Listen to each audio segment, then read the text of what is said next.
Praise the lord, హల్లెలూయా. దేవునికి స్తోత్రం. ఈ యొక్క మరుసటి దినం కూడా ఈ యొక్క బేస్తు వారం బైబిల్ స్టడీని వీక్షించడానికి ఈ యొక్క పాస్టర్ శాంపాల్ అనే యూట్యూబ్ ఛానల్ని ట్యూన్ చేసిన మీ అందరు కూడా నా హృదయపూర్వక వందనాలు. దేవుడు మనల్ని ఆశీర్వదించి దీవించిన గాక. ఈ సమయంలో కూడా మనం దేవుని వాక్యాన్ని మనం ధ్యానం చేద్దాం. ఈరోజు మనం 1 తిమోతి రాసిన పత్రిక 1వ అధ్యాయము 18 నుంచి 20 వచనాల వరకు ఈరోజు మనం ధ్యానం చేద్దాం. 1 తిమోతి రాసిన పత్రిక 1వ అధ్యాయము 18 నుంచి 20 దాకా. ఇప్పుడు నేను 18వ వచనాన్ని నేను చదువుతున్నాను. నా కుమారుడు అయిన తిమోతి, నీవు విశ్వాసమును మంచి మనస్సాక్షి కలిగిన వాడై నిన్ను గురించి ముందుగా చెప్పబడిన ప్రవచనముల చొప్పున ఈ మంచి పోరాటం పోరాడవలనని వాటిని బట్టి ఈ ఆజ్ఞను నీకు అప్పగించుచున్నాను. అపోస్తలుడైన పౌలు తిమోతికి ఆజ్ఞను అప్పచెపుతున్నాడు. కొన్ని పనులు చేయాలని తిమోతికి ఆజ్ఞాపిస్తున్నాడు. ఇప్పుడు తిమోతి ఎక్కడున్నాడు? ఎఫెసస్లో ఉన్నాడు. పౌలు మాసిదోనియాకు వెళుతూ తిమోతిని ఎఫెసస్లో ఉంచి, నువ్వు ఇక్కడ సత్యమునకు భిన్నముగా బోధించేవారిని, కల్పనా కథలు చెప్పేవారిని, వివిధ గొడవలు పెట్టేవారిని, విశ్వాస సంబంధమైన దేవుని ఏర్పాటుతో కాక ఆ వివాదములతో కూడిన సంబంధం కలిగి ఉన్న వారిని నువ్వు ఏం చేయాలంటే వాళ్ళని నువ్వు హెచ్చరించాలి, వారిని ఖండించాలని అపోస్తలుడైన పౌలు తిమోతిని ఎఫెసస్లో ఉంచాడు. అందుకే ఈ పత్రికను కూడా రాస్తున్నారు. తిమోతి యొక్క మిషన్ ఏంటంటే 3వ వచనం నుండి 7వ వచనం దాకా తిమోతి యొక్క మిషన్.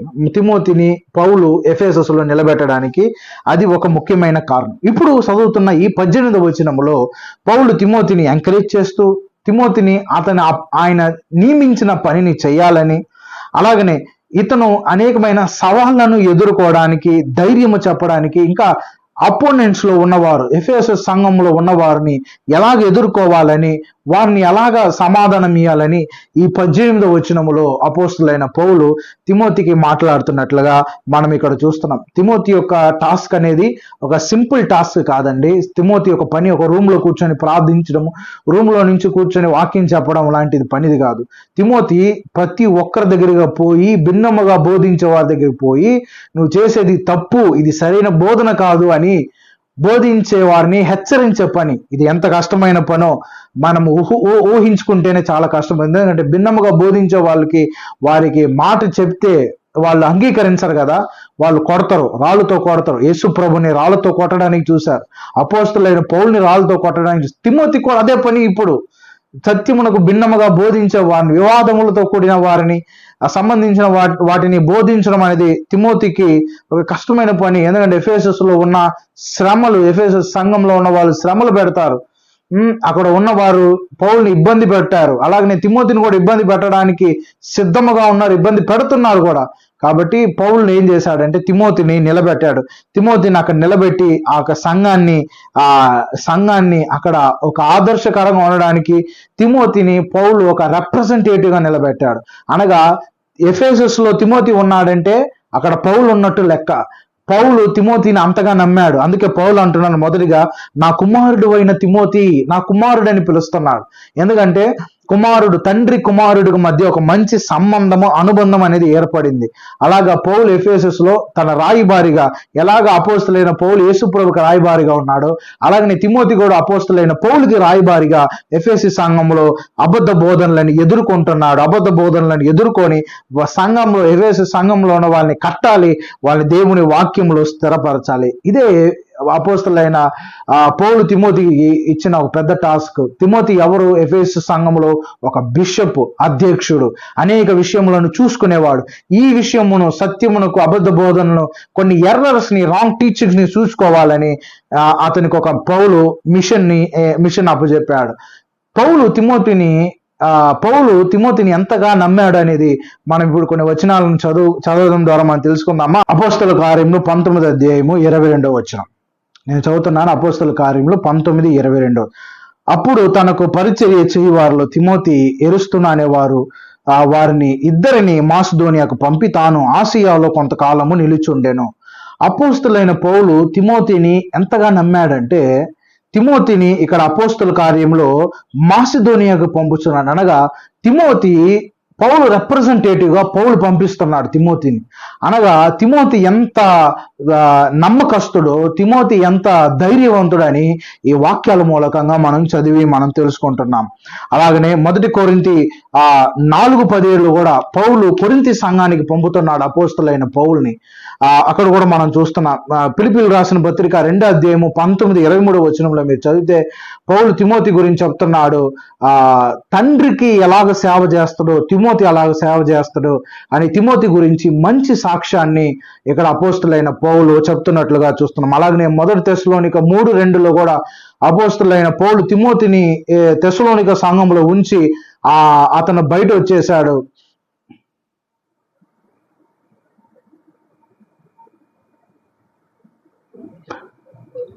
అపోస్తలుడైన పౌలు తిమోతిని తెస్సలోనిక సంఘంలో ఉంచి బయట వచ్చేశాడు. తిమోతి అక్కడ నిలబడి తిమోతి సిల్వాను ఇద్దరు నిలబడి తెస్సలోనిక సంఘాన్ని కట్టినట్టుగా మనము ఆ వచనంలో మనం చదివి తెలుసుకుంటున్నాం. నా కుమారుడైన తిమోతి అనగా ఎంత డీప్ అఫెక్షన్, ఒక డీప్ లవ్ ఇద్దరి మధ్యన, తండ్రి కుమారుల మధ్య అనుబంధం.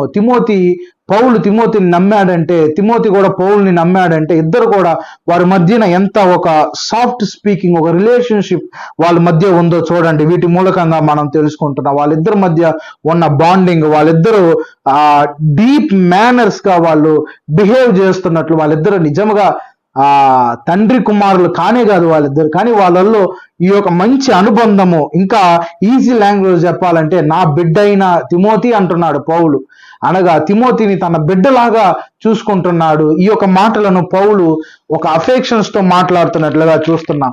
తర్వాత ఏమంటున్నాడు అంటే నిన్ను గురించి ముందుగా చెప్పబడిన ప్రవచనాలు చొప్పున ఈ మంచి పోరాటం పోరాడాలి.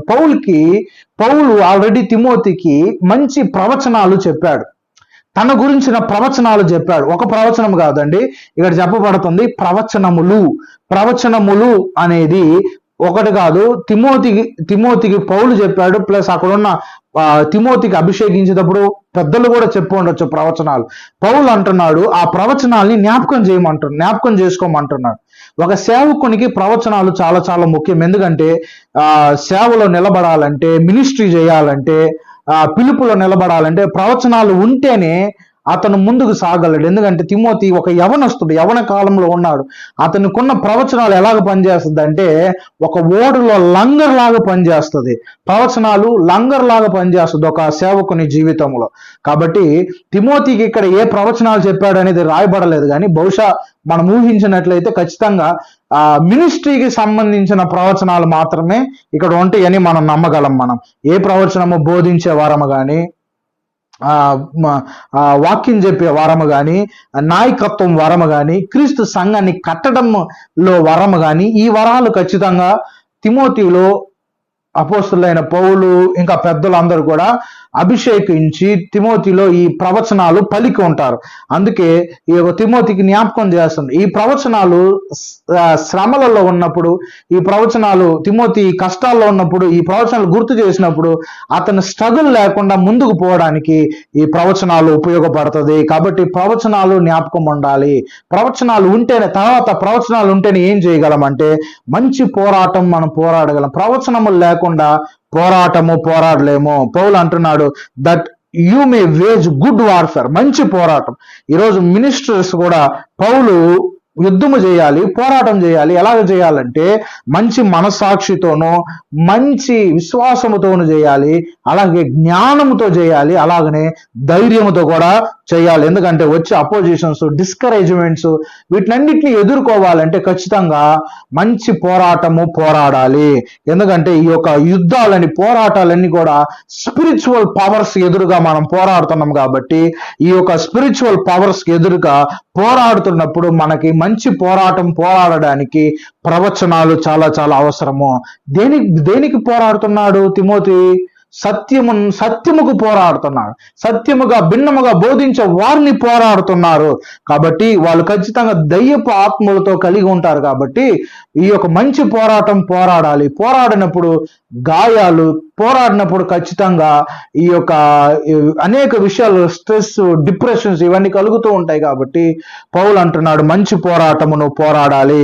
మనం చదివితే 1 తిమోతి 6:12 మనం చదివినట్లయితే, 2 తిమోతి 2, 3, 4 వచనాలు చదివితే పౌలు హస్త నిక్షేపణ చేత హస్తాలు పెట్టి తిమోతిలో వరాలని యాక్టివేట్ చేసినట్లుగా మనం ఈ 2 వచనాలు మనం చదివి మనం తెలుసుకుంటాము.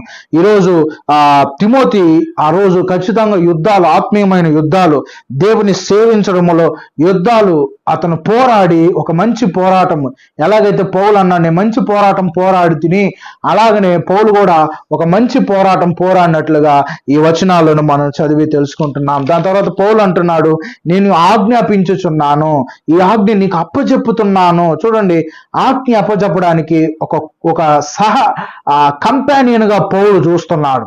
చూడండి, ఈ యొక్క ఆజ్ఞను అప్పగించాడు. మనం 1 తిమోతి 6:20 చదివితే, అలాగనే 2 తిమోతి 2:15 చదివితే నేను నీకు అప్పగించి తిని మినిస్ట్రీని అప్పచెప్పాడు.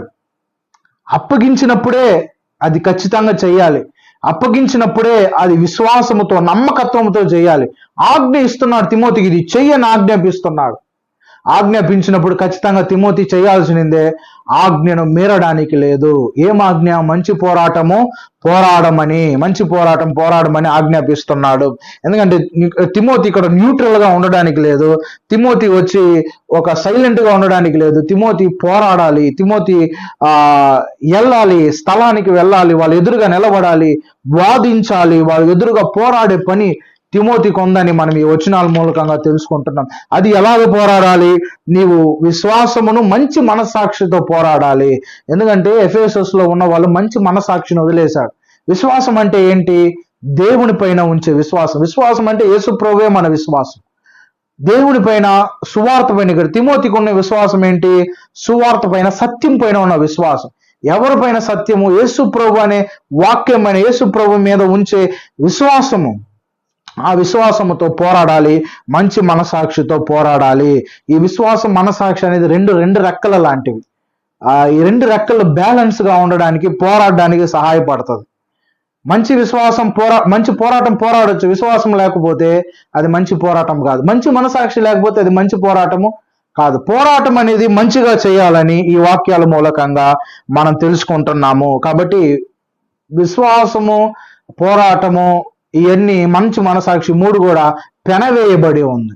ఈ 3 కూడా బ్యాలెన్సింగ్ గా చేస్తేనే మనము మంచి పోరాటం లేకపోతే అది మంచి పోరాటము అనబడదు. తిమోతి చెప్తున్నాడు 19వ వచనములో, అట్టి మనసాక్షి కొందరు త్రోసివేసి విశ్వాస విషయమైన ఓడబద్దలై పోయిన వారి వలె చెడి ఉన్నారు. పౌలు అంటున్నాడు కొంతమంది మంచి మనసాక్షిని, విశ్వాసాన్ని తోసేశారు. వాంటెడ్ గా తోసేశాడు, వైలెంట్ గా తోసేశారు. వాళ్ళకి తెలుసు, సత్యము తెలుసు, యేసు ప్రభు తెలుసు, వాక్యము తెలుసు, అన్ని తెలుసు, వాళ్ళు బోధించే వాళ్ళు అన్ని తెలుసు. అన్ని తెలిసినా కూడా ఏం చేశారంటే కావలసినే వాంటెడ్ గా ఈ యొక్క సత్యమును వాళ్ళు విసర్జించి, మంచి మనసాక్షిని విసర్జించి, అబద్ధమైన బోధనలకి, కల్పనా కథలకి, మితము లేని వంశావళులకి కొంతమంది తిరిగి ఉన్నారు. కాబట్టి ఈ యొక్క రిజెక్టెడ్ మంచి చూడండి, మంచి మనసాక్షిని రిజెక్ట్ చేసిన వాళ్ళంతా కూడా చనిపోతారు, వాళ్ళు జీవించరు, వాళ్ళకందరికీ మరణమే. సో బైబిల్లో ఉన్న వాళ్ళు మంచి మనసాక్షిని తోసివేసిన వాళ్ళందరూ కూడా మరణించిన వాళ్ళే ఉన్నారు. హేరోదు మొదలుకొని, ఫరో మొదలుకొని, హామాను, ఇంకా బైబిల్లో అనేకమైన ఫరో, బైబిల్లో ఉన్న అనేక మంది మనసాక్షిని త్రోసివేసిన వాళ్ళు, యేసుప్రభు ఉన్న కాలంలో యేసుప్రభు దగ్గరికి వచ్చిన యవ్వనస్తులు, వీళ్ళంతా మంచి మనసాక్షిని తోసేసినందువల్ల వాళ్ళకి మరణమే సంభవించింది. పౌలు అంటున్నాడు ఇలాంటి వారిని నేను సాతానికి అప్పచెప్పానంటే ఏమని అర్థం అంటే వీళ్ళ మరణానికి నేను అప్పచెప్పాను అని అర్థం. విశ్వాస విషయమైన ఓడలు బద్దలైపోయి. విశ్వాసం మంచిదే, కానీ మనం విశ్వాసం కానీ మంచి మనసాక్షి కానీ లేకపోతే మన విశ్వాసం అనే ఓడ కూడా ఏమైపోద్ది అంటే బద్దలవుతుంది. కాబట్టి దేవుని పైన విశ్వాసాన్ని, సత్యమైన సువార్తను మనము నమ్మిన వారై ఉంటేనే మనము అట్టి వారిలో మనము ప్రయాణము చేయగలము, మంచి పోరాటం పోరాడగలము. అలాగే 20వ వచనం మనం వస్తే, వారిలో హ్యుమేనియును అలెగ్జాండర్లో ఉన్నారు, వాళ్ళు దూషింపకుండా శిక్షించుటకి వీరిని సాతానుకు అప్పచెప్పితిని. పౌలు అంటున్నాడు, 2 పేర్లు చెప్తున్నాడు. వీళ్ళు విశ్వాసాన్ని విడిచిపెట్టారు, మనసాక్షిని త్రోసివేశారు. వీళ్ళు విశ్వాసం ఓడలు బద్దలైపోయింది. వీళ్ళు ఎవరంటే హ్యుమనేయును అలెగ్జాండరు. ఈ హ్యుమేనియు 2 తిమోతి 2:17-18 చెప్పబడుతుంది. క్యాన్సర్ పాకినట్లు, కొరుకు వ్యాధి పాకినట్లు వీళ్ళు సంఘంలో పాకి దేవుని యొక్క శరీరంలో వ్యాధిని కలుగు చేస్తున్నారు. వీళ్ళు పునరుద్ధానం లేదని నమ్ముచున్నారు, పునరుద్ధానం అయిపోయిందని చెప్పుచున్నారు వీళ్ళు. ఇంకా అలెగ్జాండర్ అపోస్తులు 19:33-34 అపోస్తులైన పౌలు ఎఫెసులో ఉన్నప్పుడు ఒక పెద్ద కలవరాన్ని రేపిన వాడిలో ఒకరుగా ఈ యొక్క అలెగ్జాండర్ కనబడుతున్నాడు. అందుకే పౌలు అంటున్నాడు, వీళ్ళని నేను సాతానుకు అప్పగించి, అనగా సంఘం నుండి నేను వీళ్ళని తీసేశాను. వీళ్ళు ఎవరంటే ఎఫెసీ సంఘంలో పెద్దలుగా ఉన్నారు. వీళ్ళు విశ్వాసాన్ని విడిచిపెట్టారు, సువార్తని మంచి మనసాక్షిని విడిచిపెట్టినందువలన వీళ్ళిద్దరిని కూడా నేను తోసేశాను. తిమోతికి చెప్తున్నారు, జాగ్రత్త, వీళ్ళిద్దరి విషయమై జాగ్రత్తగా ఉండు. సాతానుకు అప్పచెప్పానంటే నేను ముందు చెప్పినట్లుగా మరణానికి అప్పచెప్పారు. ఎందుకంటే వీళ్ళు లోబడడానికి ఇష్టపడలేదు, మారు మనసు పొందడానికి కూడా ఇష్టపడలేదు. వీళ్ళు సాతాను యొక్క అనుచరులాగా నడుచుకుంటున్నారు. కాబట్టి పౌలు వీళ్ళని అప్పచెప్పినట్లుగా ఈ వాక్యంలో మనం చూస్తున్నాం. కాబట్టి పౌలు తిమోతికి ఏం చెప్తున్నాడంటే ఈ 18-20 వచనం దాకా తిమోతిని మంచి పోరాటం అంటున్నాడు. ఇతరుల వలె నీ విశ్వాసాన్ని కూడా పాడు చేసుకోకుండా మంచి మనసాక్షి, ఆ విశ్వాసం వీటిలో నుండి కలుగుది ప్రేమే అని మనం పైన 1 తిమోతి 5-6 వచనాలలో మనం చదువుతున్నాం. దేవుడి యొక్క వాక్యాన్ని మన వెనుకడిలో దీవించి ఆశీర్వదించును గాక. ఆమేన్.